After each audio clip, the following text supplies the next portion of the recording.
Interview के लिए ma'am मैं आपसे आज ही कह रही हूँ, जितनी बार इस देश में एएमओ का इंटरव्यू होगा प्लीज बैच चलाना, क्योंकि मेरे जैसे बहुत सारे बच्चे हैं जो शायद सब्जेक्टिव तक भी कराएंगे लेकिन इंटरव्यू की गाइडेंस उनको नहीं मिलेगी। और Congratulations again on this AMO selection. Thank you so much ma'am.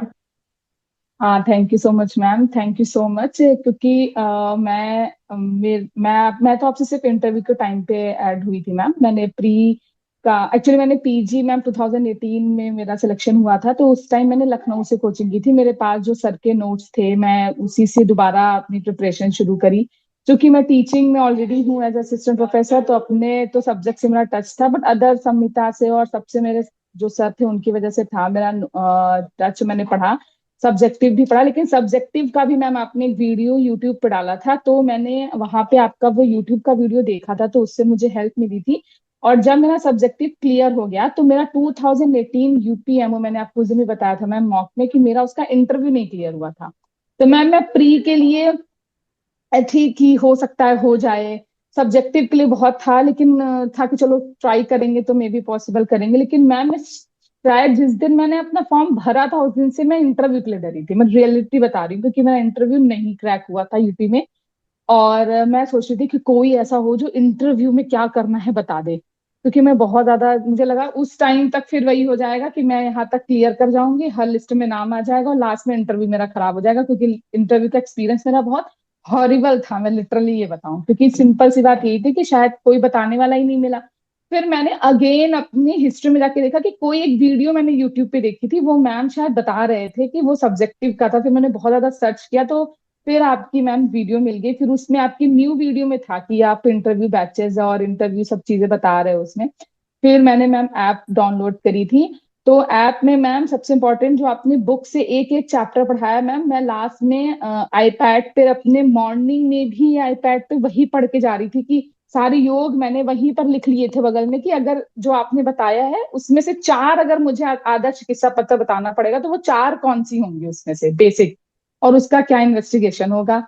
इसके अलावा मैम आयुष जीके, क्योंकि लास्ट टाइम सबने कहा हाँ ये पढ़ लो वो पढ़ लो, लेकिन समर अप करके क्या पढ़ लो एटलीस्ट। कि मैम देखिए, वहां जाने से पहले ना मुझे ऐसा लगता है आपके अंदर इतना कॉन्फिडेंस होना चाहिए कि हमने इतना सब कुछ पढ़ा है, कुछ ना कुछ तो वो पूछ ही लेंगे हमसे। लेकिन हमें जब इतना सब कुछ हो जाता है कि आयुर्वेद बहुत वास्ट है, हम क्या पढ़ लेंगे, ऐसा तो समझ में नहीं आता है, फिर हम कुछ नहीं पढ़ पाते इंटरव्यू में। तो उस टाइम आयुष जी के सारी लेक्चर मैंने आपके लिए थे कि आयुष जी के क्या है कैसे हैं, उसके नोट्स भी पूरे बना लिए थे। लास्ट में भी पढ़ती रही मैं कि हाँ ये लास्ट में आयुष जी के भी पढ़ना है बिल्कुल मॉर्निंग तक जा करके। और उत्तर बस्ती मैम आपने बहुत सारे लेक्चरों में बोला कि उत्तर बस्ती में, तो मुझे लगा नहीं, मेरा तो थीसिस का भी टॉपिक था उत्तर बस्ती प्रस्तुति वालों के लिए है, तो मैंने लास्ट में उत्तर बस्ती पढ़ा। लिटरली मैम मैंने फोटो खींची थी अपने नोट्स में से, और उन्होंने सिर्फ उत्तर बस्ती पूछी मुझसे अंदर कि पंचकर्मा में बहुत। और मैंने जब मॉक दिया था आपने मुझे बोला कि आपकी वॉइस क्वालिटी ठीक है, आपका सब कुछ ठीक है, अब अपने सब्जेक्ट से थोड़ा सा और बेटर पढ़ लो। उस एक हफ्ते मैंने पीटीएसआर नहीं पढ़ा, सिर्फ लास्ट डे पढ़ा। उसके पहले मैंने सारा जीके पढ़ा, सारे अदर सब्जेक्ट पढ़े कि नहीं नहीं, अगर मुझे किसी टीचर ने इतना गाइड किया है तो मैं चरक भी पढ़ लूं, बेसिक सुश्रुत भी पढ़ लूं, बेसिक समथिंग सब कुछ पढ़ लूं। और मैम योग, मैं योग से इतना डरती थी क्योंकि मैं हमेशा इंटरव्यू में सुनती थी कि कोई भी योग पूछ लेंगे तो मुझसे उसका कंटेंट पूछ लेंगे। और उन्होंने मैम मुझे वहां पे पुष्पानुक चूर्ण था और क्वाथ था और तीन चार चीजें थी, वो कंटेंट पूछ नहीं रहे थे, और मेरे मन में ऐसा होता है कि पूछ लें कंटेंट, में तो पढ़ के आई हूँ इस बार कंटेंट सारे के सारे, कि मुझसे कंटेंट क्यों नहीं पूछ रहे हैं। वो सिर्फ इतना पूछ रहे थे, पुष्पानुक चूर्ण कैसे देते हैं आप, उसको कैसे बताएंगे देने के लिए, अच्छा आप दशमूल पात कैसे देते हैं, कैसे पलेटेबल बताएंगे देने के लिए। तो मेरे से प्रसूति से रिलेटेड पूछा, लेकिन जो मैंने वहां पे कॉन्फिडेंस से इस बार मैं बैठी थी, लिटरली मैं अपने इंटरव्यू के बाहर भी जब मैं वेट करी थी, नॉट अ सिंगल मिनट में शेक नहीं हुई। सिर्फ इसीलिए क्योंकि गाइडेंस इतना अच्छा था, मैंने इतना सब कुछ पढ़ लिया था ऑलरेडी आपके थ्रू, कि मुझे ऐसा था कि इतने में से तो कुछ ना कुछ पूछेंगे ही पूछेंगे वो। सो इसके लिए ma'am thank you so much. क्योंकि मैंने सभी फील्ड में पहले देखा कि मैम मैं पीसीएस वगैरह की प्रिपरेशन करती थी कि सब अपने यहाँ मॉक इंटरव्यू देखो कराते हैं, हमारे यहाँ इतनी एएमओ की वैकेंसी होती, कोई मॉक इंटरव्यू क्यों नहीं कराता है।